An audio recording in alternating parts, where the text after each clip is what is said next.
Hepcat, a term used to describe a swing dance addict, is believed to have come from the U.S. Army, where hep is used for left and drilling.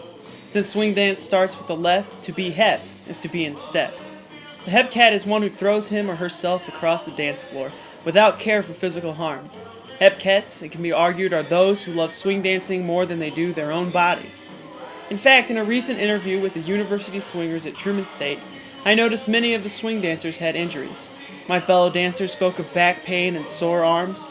Sore legs were as common as beats in music. Bruises and scratches were not unusual.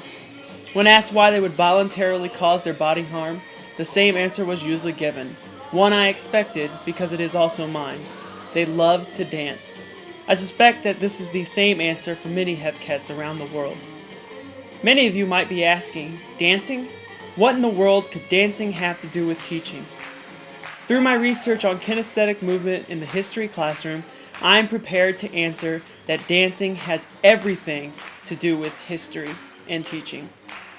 Dancing provides an opportunity for learning to occur through movement within the history classroom. Students should never sit and be satisfied with learning answers from a textbook. Throughout this past semester, I have taken the opportunity to use dance, acting, role-playing, and many other things to get kids involved in a kinesthetic classroom where history was a living and exciting opportunity to learn.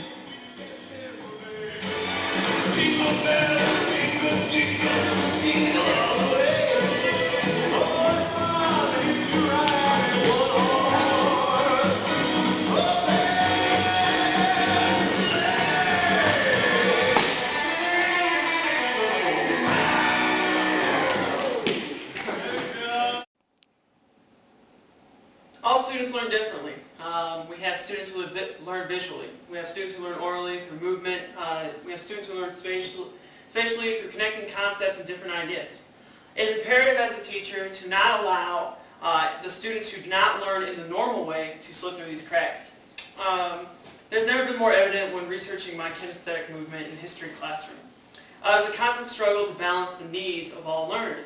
However, as I was teaching and realizing how much effort was needed to make my history classroom a kinesthetic classroom, I believed and came to find out that kinesthetic movement is a great tool to reach all learners.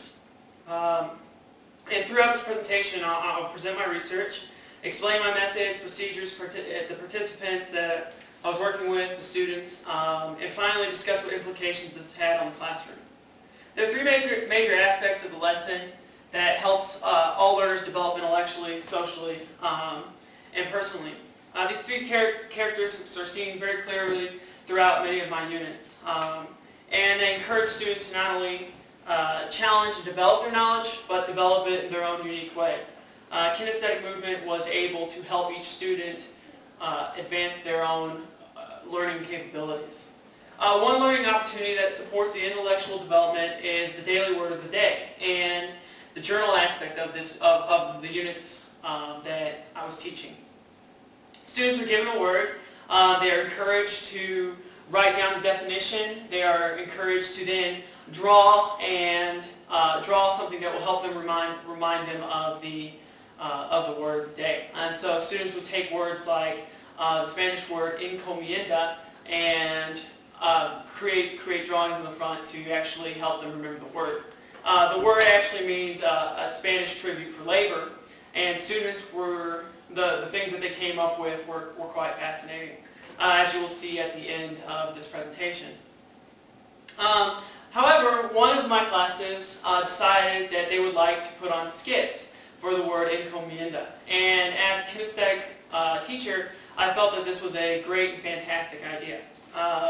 And so students were encouraged to be creative with their projects and to show how encomienda is actually and show the definition through skits, through kinesthetic movement in the classroom. Skits also provide excellent opportunity for social development as well. Students were encouraged to interact with one another, work together, come up with an idea, and then present that idea to the rest of the class. Also during the unit, the skit leads to the class kind of trusting one another and being able to open up a little bit more in the classroom. And this was very key in the next phase of my kinesthetic lessons, which was dancing.